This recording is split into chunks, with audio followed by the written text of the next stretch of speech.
కొన్ని సంవత్సరాల క్రితం ముంబైలోని బోరివలిలో ఒక 8 ఏళ్ల కుర్రాడు కలగన్నాడు. అయితే వాళ్ళ అమ్మా నాన్న ఆర్థిక పరిస్థితి అంత గొప్పగా లేకపోవడంతో తాతగారి దగ్గర పెంపకానికి పంపించేశారట. క్రికెట్ అంటే పిచ్చి వ్యామోహం పెరిగిపోయింది కుర్రాడికి. ఎంతంటే ఒకరోజు తన స్కూల్ డుమ్మా కొట్టేసి దగ్గరలో క్రికెట్ గ్రౌండ్ ఇనాగ్రేషన్కి వెళ్ళిపోయాడు. వీరేందర్ సెహ్వాగ్ వస్తున్నాడని తెలిసి ఎవరో తీసిన ఫోటోలో బ్యాక్గ్రౌండ్ లో కనిపిస్తే నెక్స్ట్ డే పొద్దున ప్రిన్సిపల్ చూసి నానా చివాట్లు పెట్టారట. తర్వాత కోచింగ్ క్యాంప్ జాయిన్ అయ్యాడు. అక్కడ ఆఫ్ స్పిన్ వేస్తూ నంబర్ 8 లో బ్యాటింగ్ చేస్తుంటే కోచ్ చూసి బంగారం నువ్వు బ్యాటింగ్ చాలా బాగా చేస్తావు, బ్యాటింగ్ మీద ఫోకస్ చేయి అని చెప్పడం తన లైఫ్ నే టర్న్ చేసేసింది.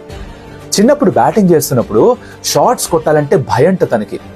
అవుట్ అయిపోతాడని కాదు, షాట్ కొడితే బ్యాట్ విరిగిపోతే మళ్ళీ కొనుక్కోవడానికి డబ్బులు ఎక్కడి నుంచి వస్తాయి అన్న భయంట. న్యూస్ పేపర్లు వేసేవాడు, పాల ప్యాకెట్లు అమ్మేవాడు, దాంతో డబ్బులు సంపాదించుకొని దాంతో తన క్రికెటింగ్ కెరీర్ ని ముందుకు తీసుకెళ్లాడు. ఈవెన్చువల్లీ ఇండియాకి ఆడాడు, కొన్ని సార్లు డ్రాప్ అయ్యాడు, కొన్నిసార్లు మళ్ళీ కంబ్యాక్ చేశాడు. ఈవెన్చువల్ గా ఒక ఓపెనర్ గా మారాడు, గోల్డెన్ రన్ స్కోర్ చేశాడు, గోల్డెన్ టైటిల్స్ గెలిచాడు, ప్రపంచ వ్యాప్తంగా పెద్ద పేరు సంపాదించుకున్నాడు, కెప్టెన్ గా మారాడు, వరల్డ్ కప్ కూడా గెలిపించాడు.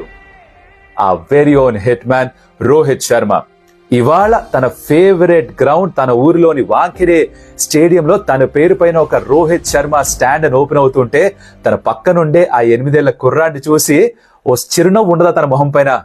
చిన్నా నీ కల నిజమైందిరా, చిన్నా మనం గెలిచావురా అని చెప్పుకుంటాడేమో ఇవాళ.